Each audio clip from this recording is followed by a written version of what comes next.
Back to Oldsmobile Silhouette. Transmission issue. So what are the symptoms? Well, usually after a cold soak, it does not want to engage in any gear. Once it does engage, it drives perfectly fine. Well, I guess that one time it just let go, but then it came back and I drove it to the gas station, gassed up. No slipping while it's going. It shifts very smoothly. Everything's good, but the initial engagement into gear after a cold soak, there's a problem. Let's look up some service bulletins on this thing. So I typed in shift into all data, and we have clunk noise, second gear starts, loss of drive or erratic shifts. That's maybe it's that one. That's about it. Only 8 TSBs. Let's look at loss of drive or erratic shifts. Let's see here. Hydromatic 4T60E.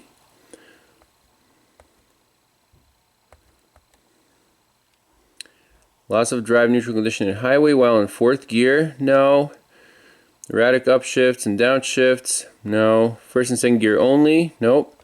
First and fourth gear only. No.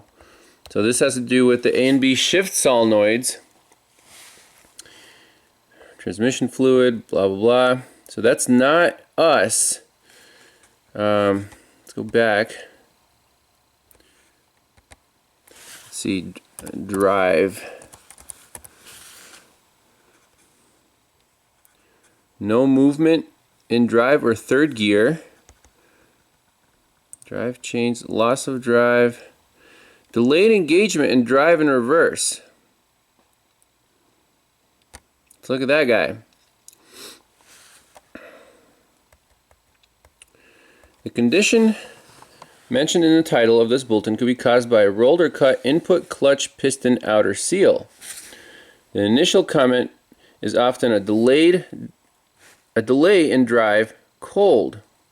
Condition will sometimes develop into a no delay drive in reverse, cold and delay high over a 2,000 5,000 mile range. If this condition is encountered, recommended the input clutch piston seal be replaced. Air check with the piston as a diagnostic aid could be misleading. Alright, there's that one.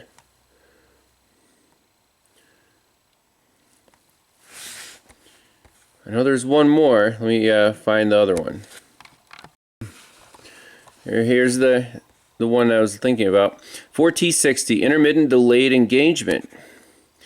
Let's see what the symptom is. Intermittent delayed engagement in drive and reverse after cold soak overnight. Replace input clutch outer piston seal. So, some vehicles equipped with a Hydromatic 4T60E or Hydromatic 60E built before November 1st, 1991 may experience an intermittent delayed engagement in drive and reverse after a cold soak overnight. The condition may gradually become more noticeable as the vehicle mileage increases and as ambient temperature decreases.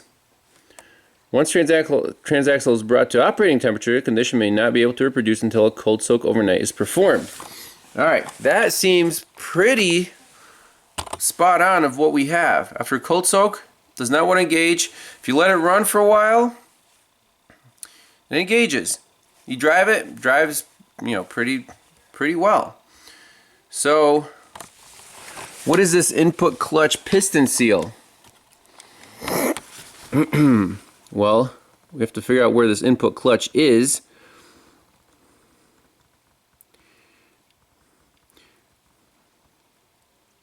Let's see here. The following is a list of items that may also affect the engagement time into drive and or reverse. Where's this guy right here? Fluid level low. No, that's not the case. Cooler check ball number 28 not seating properly, allowing converter drain back. Reverse servo assembly seal cutter damaged. Forward servo assembly seal cutter damaged.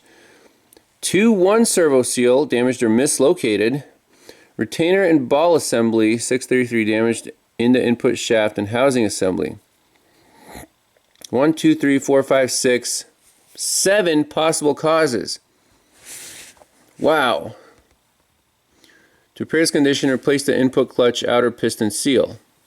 And to do that, looked it up. It's pretty involved. You got to take the transmission off, tear the whole thing apart, down to the input shaft and the clutches around there. So, if that's the case, this thing, I'm not going to invest any more time or money into it, just because I already have enough cars. It's a cool van, but something like this, considering the interior is in kind of crappy shape, I would either put it up for sale or ship it to the junkyard. I've never actually taken a car to the junkyard, so it'll be kind of sad. One thing I want to do right now, just as preventative measure, is get the old fluid out, put some fresh fluid in, see if anything changes. I mean, the fluid's really old, it's dark. Might as well give the poor van a chance, you know, for 30 bucks of transmission fluid. I'm willing to take a gamble. So let's do that and see if we get lucky. Alright, so the procedure, because I'm lazy, I don't want to take out the transmission pan, there's no drain plug. I have to disconnect the transmission cooler hose. And what's the layout? The transmission pumps fluid into the cooler over here, see the two pipes, and then it pumps it through this external transmission cooler, pretty neat that it has one, and then back to the transmission. So this hose, the output hose from the cooler, I hope that's the output hose, I put into a jug. So we're just going to run the car, hopefully it'll fill up the jug, and we'll see how much came out, and we'll put the same amount of new fluid back in, see what happens. Alright, well, 50-50 here. It's either going to spray out of the nipple where I disconnected the hose, right up there, or it's going to go into our jug. So, let's see what happens when we start this beast up. You guys are ready.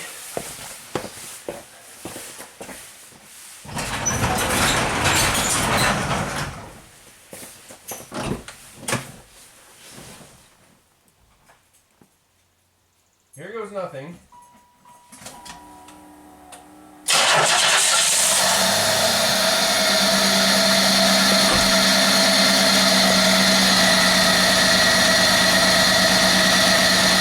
Okay, we're in luck. It's filling up our jug. We got 1 quart already.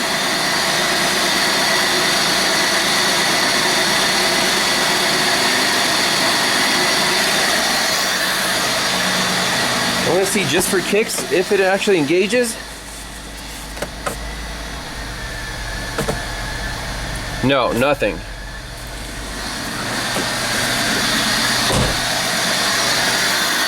So we're going to wait for this thing to fill up here. We got 3 quarts out already.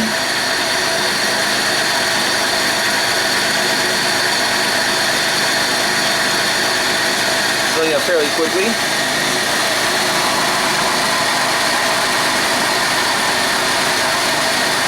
That's 4.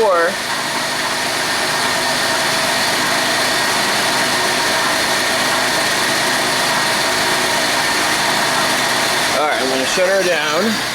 Don't spill anything.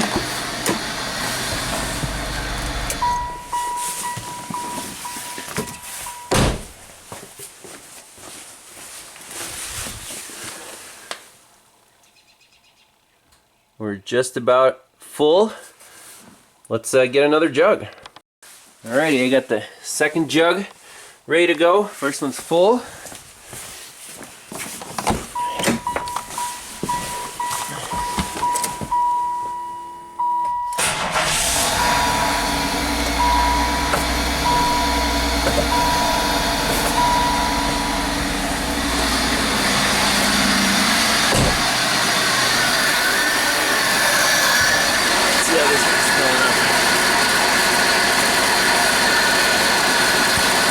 Might be it.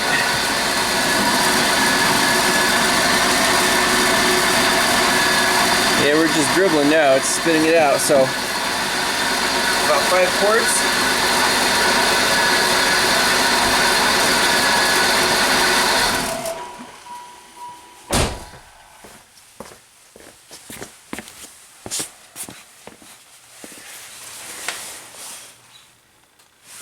And let that dribble out and put in some fresh fluid. All right, I poured in 5 quarts of the Valvoline Max Life Full Synthetic. It's compatible with GM Dextron 2, which is what this thing is spec'd out for. Reconnected our cooler hose down there. I don't know, cross your fingers. I don't have much hope for this, but you never know. Maybe we can put some of that Lucas magic fluid in there. Maybe that would help the seals.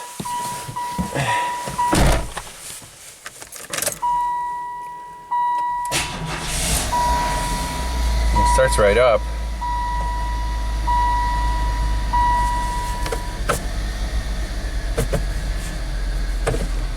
Go through all the gears.